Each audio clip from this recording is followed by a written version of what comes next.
السلام علیکم ناظرین، جہانزیب عباسی ایک نئے یوٹیوب پروگرام کے ساتھ حاضر ہے۔ پرائم منسٹر آفس کے ذرائع سے ایک اہم اور بڑی خبر سامنے یہ آئی ہے کہ جو آڈیو لیکس کا معاملہ ہے اس معاملے کے اوپر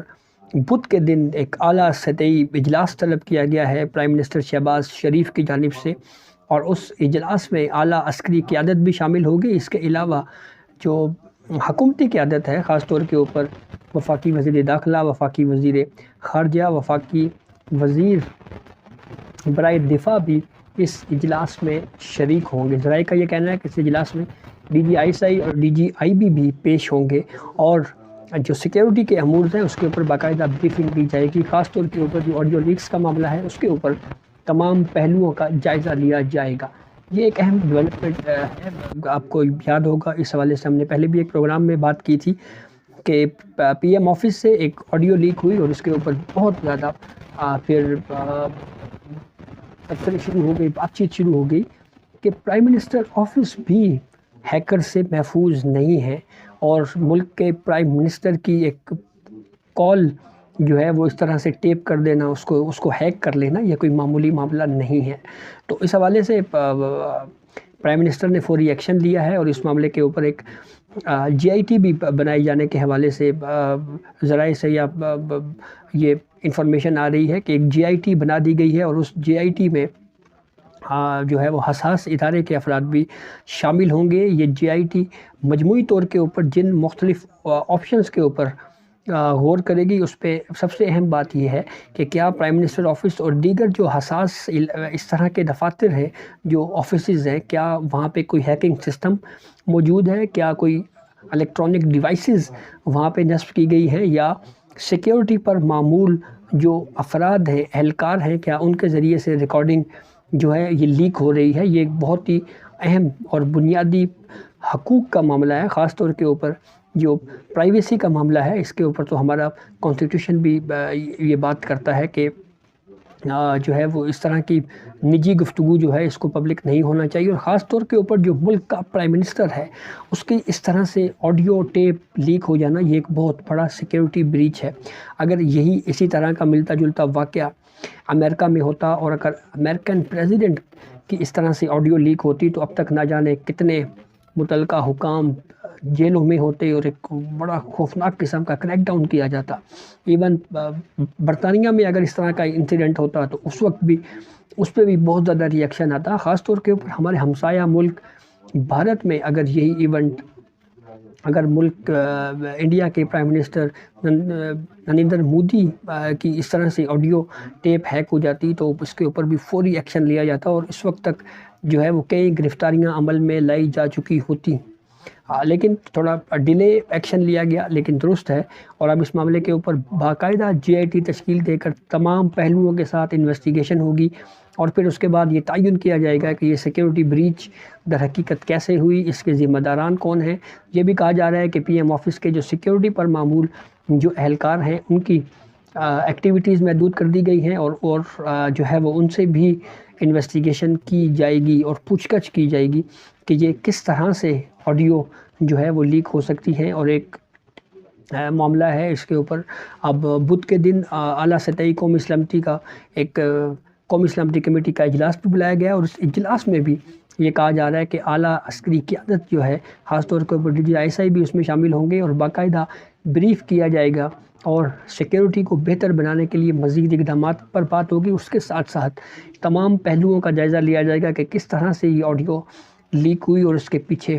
اصل کردار کون کون سے ہیں۔ لیکن سوال یہ ہے کہ جب یہ جی آئی ٹی اپنی رپورٹ مکمل کر لے گی تو کیا وہ جی آئی ٹی رپورٹ محض بند کمروں کی زینت بنے گی، الماریوں میں سجا کے رکھ دی جائے گی، یا اس کو پبلک کیا جائے گا، اور اس میں جو ریکمنڈیشنز دی جائیں گی اس کے اوپر ایکشن لیا جائے گا؟ یہ ایک سوال بہت ہی اہمیت کا حامل ہے، اور یہ آنے والے وقت میں یہ چیزیں جو ہیں وہ سامنے آئیں گی۔ تو یہ ایک اہم ڈیولپمنٹ تھی۔ دوسرا معاملہ سینئر صحافی ایاز امیر کی بہو سارہ قتل کیس کے حوالے سے مقامی کورٹ نے جب آج سینئر صحافی ایاز امیر کو پیش کیا، اور اس کے ساتھ ساتھ مرکزی ملزم شاہ نواز امیر کو بھی پیش کیا گیا، مقامی عدالت نے جو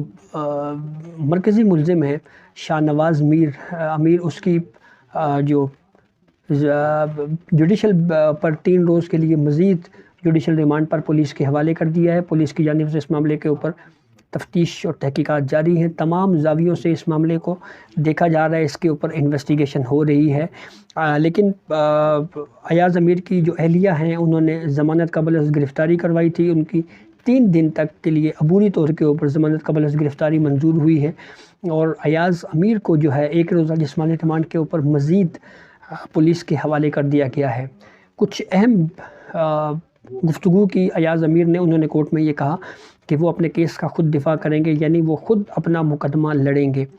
دوسری اہم بات، انہوں نے اپنی وضاحت، اپنی صفائی میں یہ ایک دلیل دی۔ انہوں نے یہ کہا کہ جب یہ واقعہ ہوا میں اس وقت اسلام آباد میں موجود نہیں تھا، بلکہ میں اس وقت چکوال میں موجود تھا، اور جیسے ہی مجھے اس واقعے کا علم ہوا میں نے فوری طور کے اوپر آئی جی اسلام آباد سے رابطہ کیا۔ آئی جی اسلام آباد سے رابطہ نہیں ہوا تو پھر اس کے بعد متعلقہ ایس پی کو کال کی گئی،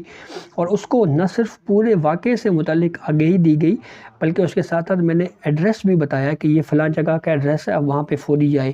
ایاز امیر نے یہ بھی کہا کہ عام طور کے اوپر اس طرح کے واقعات میں بہت زیادہ خون خرابے کا اندیشہ ہوتا ہے، تو میں نے بروقت کارروائی کرتے ہوئے ایک ذمہ دار شہری کے طور کے اوپر پولیس کو اس معاملے کے اوپر آگاہ کیا۔ لیکن پولیس شامل تفتیش کر رہی ہے ایاز امیر کو، اور اس کے ساتھ ساتھ ایاز امیر نے یہ بھی موقف اختیار کیا کہ جو ایک دن کا جوڈیشل ریمانڈ تھا، اس پہ پولیس نے بھی مجھ سے کسی قسم کی کوئی پوچھ گچھ نہیں کی۔ ایاز امیر نے یہ کہا کہ وہ اب اس کیس کو خود آرگیو کریں گے، خود کورٹ کے سامنے پیش ہو کے اپنا موقف پیش کریں گے، اور انہوں نے ہی در حقیقت اس معاملے کے اوپر پولیس کو آگاہ کیا تھا کہ یہ ایک واقعہ ہوا ہے، آپ وہاں پہ جائیں۔ اور جب پولیس سے اس معاملے میں پوچھا گیا تو پولیس نے بھی اس واقعے کی تصدیق کی کہ ہاں، ہمیں ایاز امیر کی جانب سے ہی